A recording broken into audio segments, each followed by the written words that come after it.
Hello guys, welcome back to the series where you guys spill the tea and we do our best to mop it up. I'm joined, as always, by my lovely wife, Jennifer. How are you? Hello, I'm doing well. We're also joined by Chicky.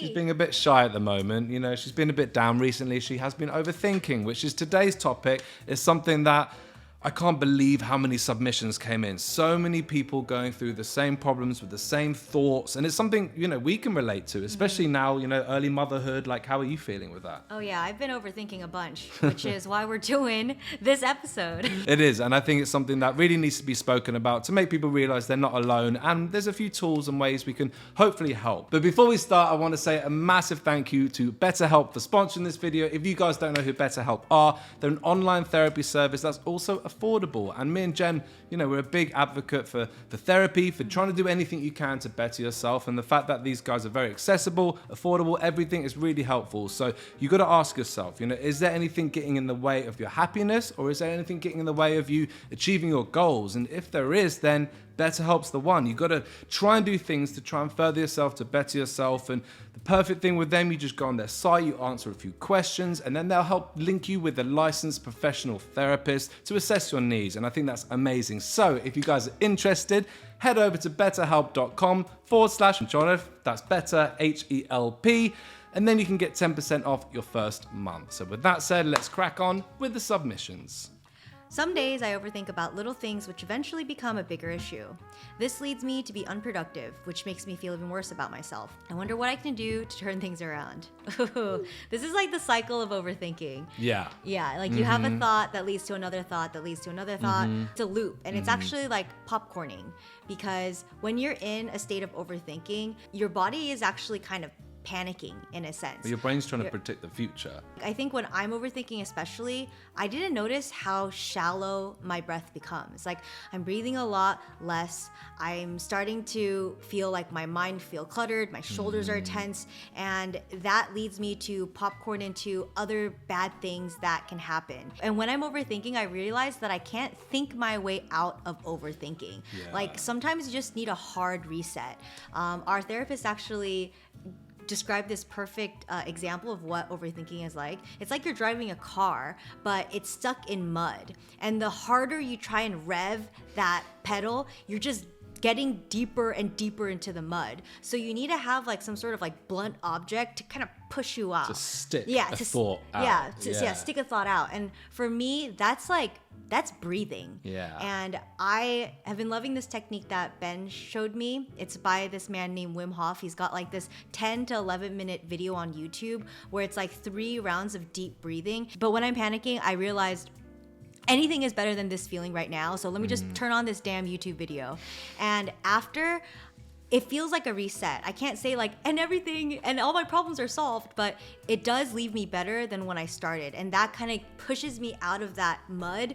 And so that way I can kind of trail along again. Yeah, because you need to do these things to be aware enough to catch yourself to get out of that pattern, because, you know, the more you overthink a thought, it becomes a belief, and all your memories and thoughts become distorted, and you know, you're just getting this loop and you're creating stuff that isn't real. And I think, like Jen said, breathing is the most important thing you can do, because stress, anxiety is basically a lack of oxygen, because we're breathing really shallow. We're not breathing deep the way we're supposed to breathe. We're not getting the oxygen, and that's where, if we don't have oxygen to the cells, without getting too much into the science, like that's where diseases happen. That's where everything that goes wrong with our body is, because we're getting a lack of oxygen. So deep breathing is amazing. We'll link you below, like the Wim Hof breathing techniques. He's he's a genius. He's really paving the way with helping us science understand that you can change your autonomic nervous system. You can affect everything in there with just breathing, with maybe a bit of ice as well, but that's for another time. But, but trying to keep yourself into that thought, and also giving yourself a bit of grace, because as humans, we're wired to focus on the negative stuff. You know, if I said right now, for the next 10 seconds, do not think of a monkey, all you're going to think about is a monkey for the next 10 seconds. It's ingrained into us. So trying to do these little things to stick yourself out of that mud, to try and give yourself a bit of grace. Because like Henry Ford said, whether you think you can or whether you think you can't, you're right. So try and focus on that a bit.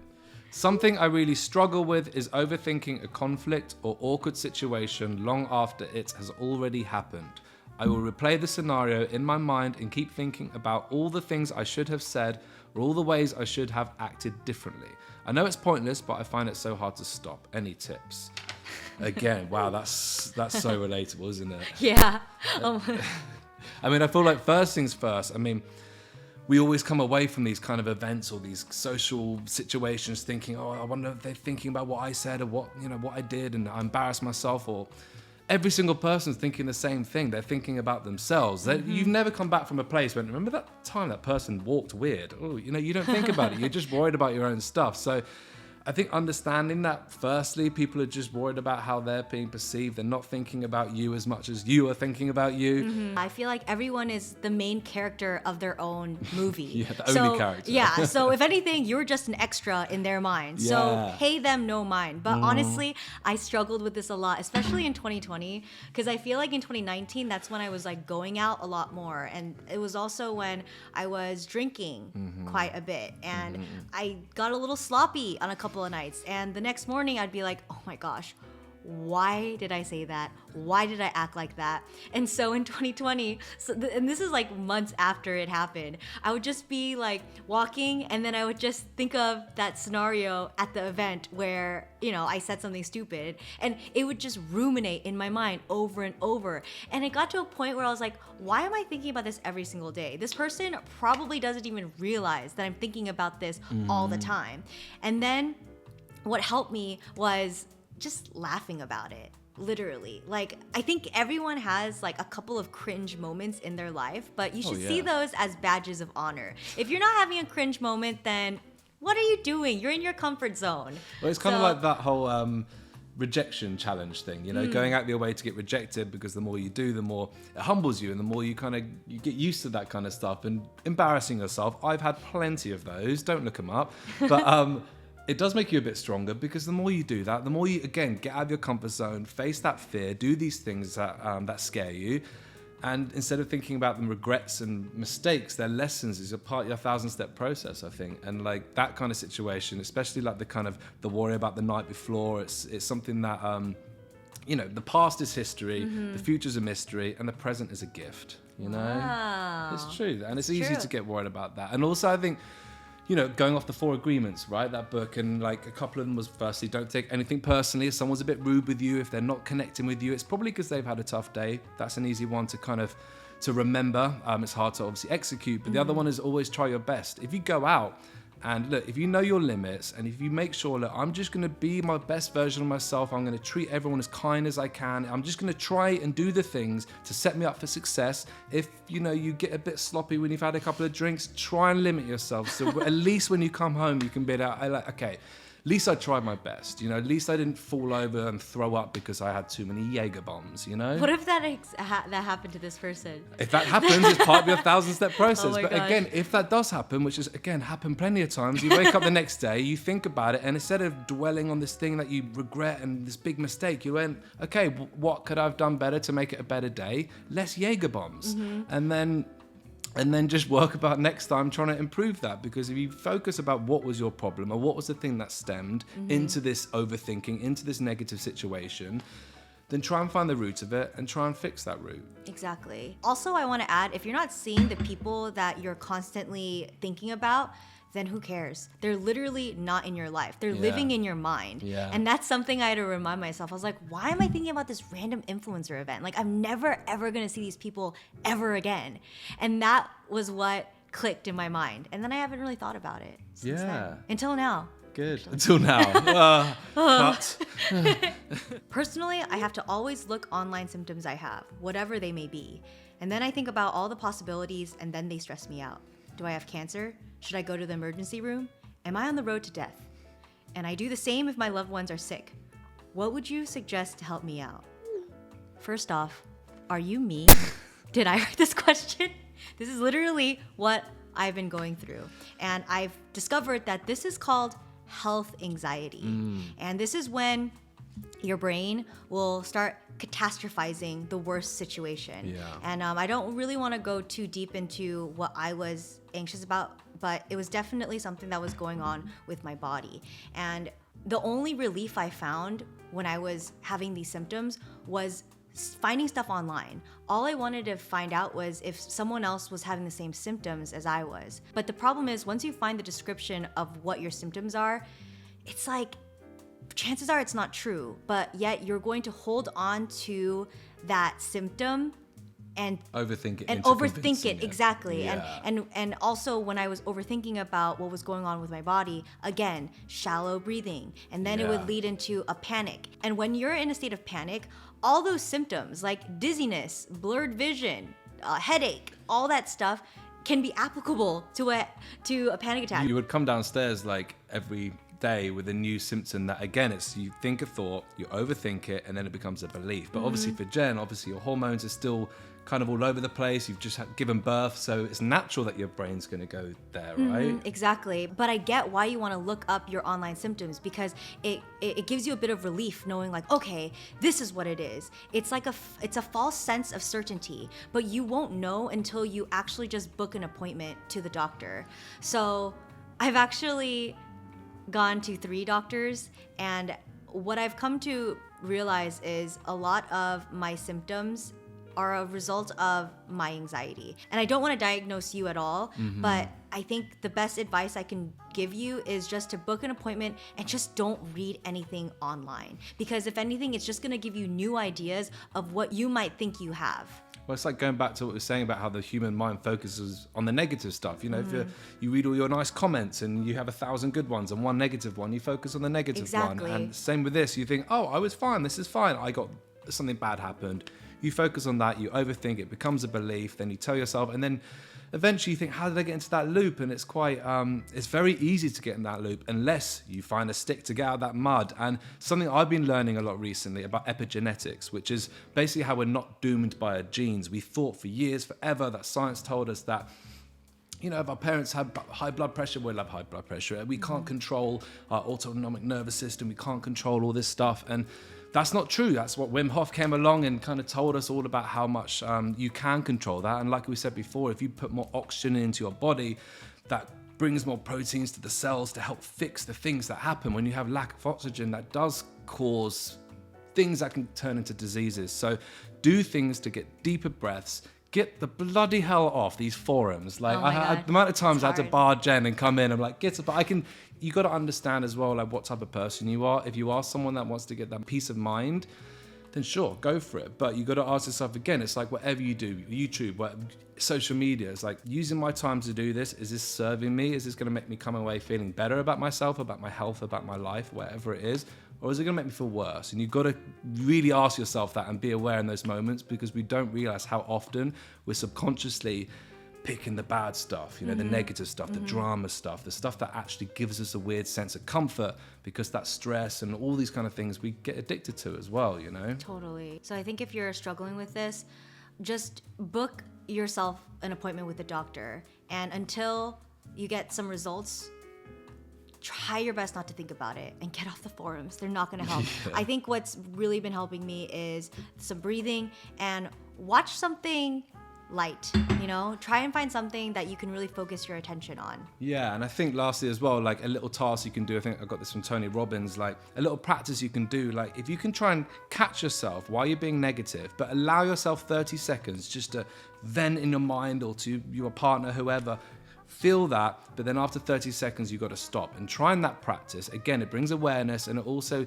lets you vent, but lets you just let it go like water for duck's back. I know it's not easy, but it's something that we need to try and make ways to try and help with that, because I Right. feel like, you know, if the more we think positive, gratitude, words of affirmations, things like that, we are rewiring our brain, our neurological wiring system to create a more positive life. And that's just facts. Right.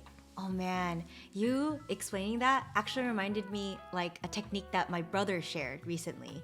So when I was ruminating about the health condition that I'm dealing with right now, he described like visualizing a stage in your head. And in that stage, just think about all like the health complications that you're worried about, all your doubts, your worries, and just see them all as individual like stages, and then turn off the light on each one of them. Ooh, I And like it was that. very, very powerful for me, because a lot of times I'm overthinking when I'm just trying to go to sleep, or if I'm just, you know, I'm quiet. I close my eyes and I just imagine these stages turning off. And for some reason, it really helps. It's almost like filing away the problems. Yeah, that's a really beautiful way to kind of take away from the negative ones. Another thing you can do, like setting up a trigger. We got so much for it. Get your notepads out, but a quick one is trying to find your happy place, a visual for a happy place, whether it's a memory, something that you just cherish, or something beautiful to you, or something that was even just something that you hope for one day. Try and find this beautiful, perfect little moment that whenever you think about it, it makes you happy. And when you think about these negative things, when you catch yourself in a cycle, go to your little happy place and try. And the more you do that, the more you're changing the wiring system, you're getting yourself in a better frame of mind. I overthink a lot about death. How dying will feel. Will I feel the burn when I get cremated? Will I forget everything and become nothing? Or will I remember everything and be stuck in my body? Or will I have a soul and be in Netherland? Religion doesn't help, as I haven't experienced anything to have a factual stance about this, and I get very scared. Wow. Wow, that's heavy. But it's also, again, I think really relatable. I think a lot of people think about death. I mean, it's not an exciting thing to think about. I remember the first time when I was a kid, I remember saying to my dad, like, Dad, when I die, can I not breathe? And he was like, yeah, that's right. And I just cried my eyes out. I cried. I was only about 26. But I cried my eyes out, and it is a scary thing to think about. Yeah, and I think especially with like the birth of our son, I've been thinking a lot more about my own mortality, because now when I die, like my son won't have a mom anymore. Death is inevitable, and I think honestly, you overthinking about if you're going to be able to feel the burns as you're being cremated, where we might go, I think right now it just isn't serving you. Yeah. Like you thinking the worst about something that is inevitably going to happen and you won't know the answer to until you're dead is just kind of taking away the precious life that you're living right now. And the thing is, when we're envisioning scenarios in our head, our body doesn't know the difference between a thought and reality. So if anything, you're just purposely stressing your body out, or maybe unconsciously, because I'm sure you don't want to feel this way.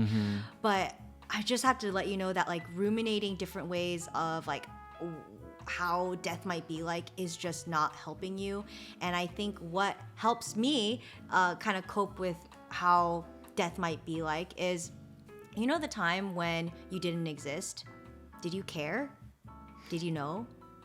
No.